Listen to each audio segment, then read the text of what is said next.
अरे हमारे घर से रंगदारन के, अरे हमारे घर से रंगदारन के दाल रोटी जाला, ये राइफल से खूटा ठोकाला। ये गाना खातिर बेचारा तकनी से पागल बता। अच्छा फोटो लेना है, आप लोग गाना गाने में डिस्टर्ब काहे कर रहे हैं? अच्छा सब कुछ होगा, इसी में क्या कीजिएगा, आपके चाहने वाले इतने तो क्या कीजिएगा मैडम। कहते हैं कहीं कमाल वाले होते हैं तो कहीं ख्याल वाले होते हैं, कहीं कमाल वाले होते हैं तो कहीं ख्याल वाले होते हैं। अब पंचगामा चारों धाम में सभी के सभी सुरताल वाले होते हैं, क्योंकि संगीत के प्रेमी हैं यहाँ के चाहने वाले हैं। चलिए बहुत बहुत धन्यवाद, हम बीच में फिर मौका मिलेगा फोटो हम दिवा देंगे आपको। अरे हमारे घर से रंगदारन के, कि अरे हमारे घर से रंगदारन के दाल रोटी जाला, राइफल से खूटा ठोकाला। बहुत बहुत धन्यवाद।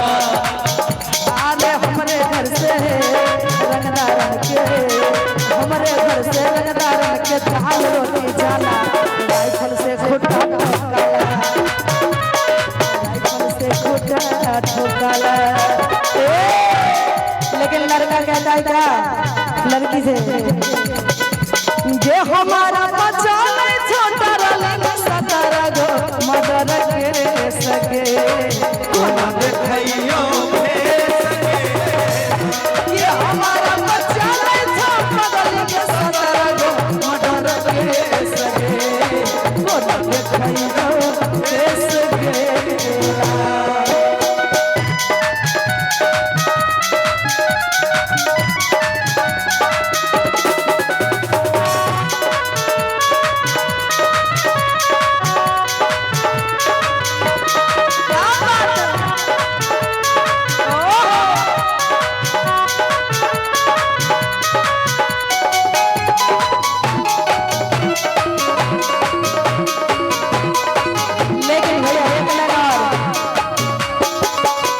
भैया का जो फरमाइश है, कहते हैं कि यार मर्डर होला गोली से ना,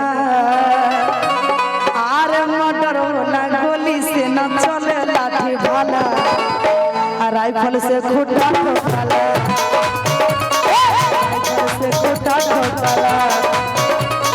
हमारे घर से रंगदारन के, हमारे घर से रंगदारन के दाल रोटी जाला, राइफल से खूटा ठोकाला, राइफल से खूटा ठोकाला,